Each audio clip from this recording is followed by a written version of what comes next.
Hey guys, just another quick video, and this will be a quick one. I keep saying that, but I keep adding in more information.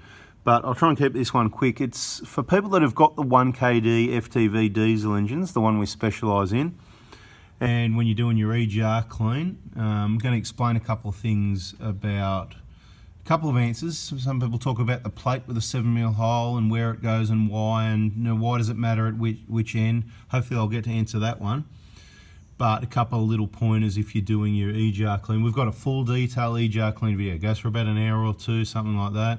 So full detail, so hopefully you don't muck anything up, forget anything. Like that little bolt down under there. See that one that you can't see hiding there? It's still there at the moment, but once that comes out, don't forget to put it back at the end of the job. This is how to judge whether you need to pull the manifold off or not, because it's a much bigger job than what you've done here, okay? There's a lot more work involved. Look, we're doing injectors, so forget the valve cover and the pipes are off, forget that. That's not part of an EGR clean if you're doing an EGR clean only. The details of what is included is in the video, but basically when you get it off and you look here and you go, oh my God, that's terrible and whatever, it's not that bad. Now, see this end here? See how there's a little bit of oil? Take note, because that is relevant later in the video. That hole there is slightly blocked up, right? Let's just try and get in there, try and get another position. Try and get in there, and some of those are dry and clear. Some of them have got a bit of moisture in there, like that one. They all vary. Now, when you look at the manifold, you go, oh yeah, look at all that build up. That's not a lot of build up. The worst of it, EGR valve elbow, and as I've said many times, I'm not going to go on about it. The worst of it's right there, what you're looking at in the picture along that back and side wall there. If you look, I'm just going to take a quick look, try and get you down around, upside down, inside out, back to front and all that. We're just going to try and take a look so we can see, hopefully, if this works out. I don't know if it's going to work or not. See the port? If you can see that. But it's still, I'll try a different angle. Let's see, I don't know. It's difficult to do this. Remember, hit the like button for the efforts. It's the efforts trying, right? Okay. See, you can still sort of see. It's not focusing too well. There you go. How's that? You can see it's a rectangle. Okay, there's not a thick build-up down there in that port. And usually number 4 is the worst, or one of the worst, if you know what I mean. So basically, the deal is, once you clean what you can see there, that's the majority of the badness. On this vehicle in particular, it doesn't need a manifold clean. Once you clean what you can see and feel there, then you reach a little bit further forward. That's this way, up the manifold. It's in behind there under the EGR cooler. You know, you're in that hole there with your fingers, and you won't feel much of a build-up. If you do, you got problems. But if you do, you're going to see a lot more blockage looking into here. And looking into here can look quite bad right there. And once you clean that out of the way, they can be a lot clearer down at the ports. Take note of how the vehicle was running before the job. If you've got symptoms of a lack of power or blowing smoke or knocks and rattles, it could be the cause of your problem or a contributor. So it doesn't mean they never need cleaning. And if it's only your own time, feel free to go ahead and pull the manifold off and clean it. But I don't want people to feel pressured into anything.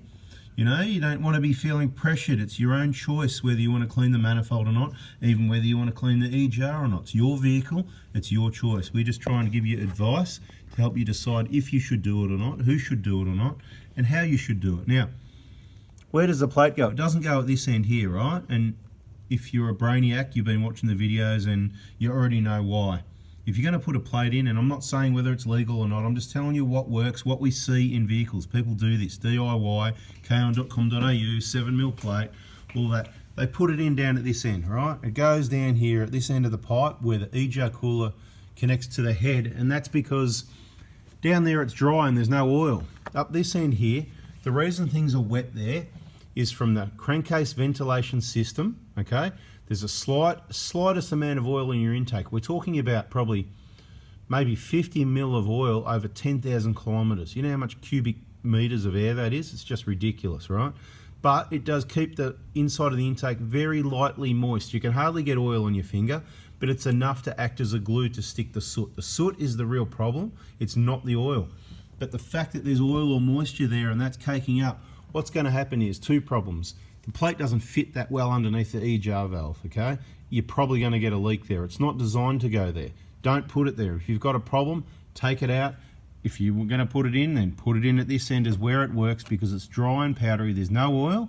The hole doesn't become blocked or cause any issues. If you've got a P0400, it's probably caused by some other EGR related issues on vehicles where they do have, you know, they're getting older and the workings of the EGR, the vacuum, whatever it may be, dirty set, could be a number of factors. It's very rare.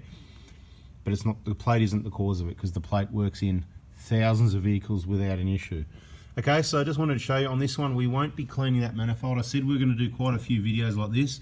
Like our inspection videos, they've gone quiet a bit at the moment. I know you're probably getting sick of it, but if you want to get familiar with the vehicle's pre-purchase inspection, or you've just made a purchase, or service inspections, check out our playlist. It's called, I think it's called that, you know, purchase inspections or service inspection. There's a heap of videos. Watch them all, because you'll get a little bit of different information in each one and you'll get really good at it. What a few videos are going to be at the moment is we're going to show you a few of these, typical what they look like. We should probably show you the other end of the EGR, but it's getting cleaned right now as I speak. My assistant's on the job cleaning it, so we missed the boat on that one. But we've shown you many of those in older videos years ago, and it doesn't really indicate what's going to be happening down here. What happens from that joint onwards generally isn't too bad. The worst of it, stage 1, 2, 3, 4, as explained. This is stage 4, pushing a little bit into the manifold. Stage 5 is kaflui, kaput, fubar. You know, you need to pull the manifold off and clean it out. And sometimes it's a hard decision. It's, you know, it's borderline. So that's where it comes down to the client. Have they got money to spend? Do they want to spend the extra time and money to do it? You don't have to, but it's optional, whatever. But most people put it back to my decision, which is a pain, because, you know, I'm torn. You know, I'm like, I want to clean it, but I don't really want to take you, you know, $1,000. Some people think that's too much, but like I said, where does it end? You've got to do the labour to R&R, replacing the coolant, the gaskets. How well do you clean the manifold? How well do you clean the ports of the head? So it's a ballpark figure. There's quite a number of hours extra getting that work done. So we don't mind doing it. We can do it, but it's, again, it's about waste. If you've got to know me at all yet, I can't stand waste, okay? Anyway, guys, I said it was going to be a quick one, 7 minutes. Like I said, it's all information. Please hit the like button. If you haven't already, subscribe, turn the bell on, check out our other videos, check out our playlists, bada bing. If you need to buy injector kit, it's Mondays, text messages only. So when you see that number, don't try and ring. There's still way too many people trying to call, and it just goes red and it gets deleted at the end of the day.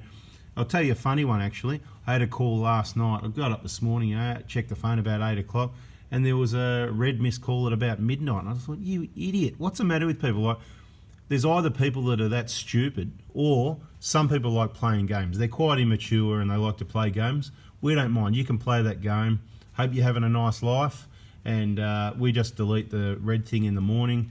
Voicemails we don't actually listen to, because the voicemail message goes for 5 minutes telling you that don't bother leaving a message. Send a text message. You should only be calling. You shouldn't be calling. You should only be texting to purchase parts on a Monday, or to book into the Prado Hospital. All our other information is on our Facebook pages. All our other information is on our YouTube channels. It's all there for free. Please go watch it. I know a lot of you love it, and we appreciate your support watching, and we're glad we've been able to help you and help educate you about your vehicles, because, hey, you can't get it really anywhere else, can you? So like I said, like button, subscribe, turn the bell on. I'm out of here. Thanks for watching, guys. See ya.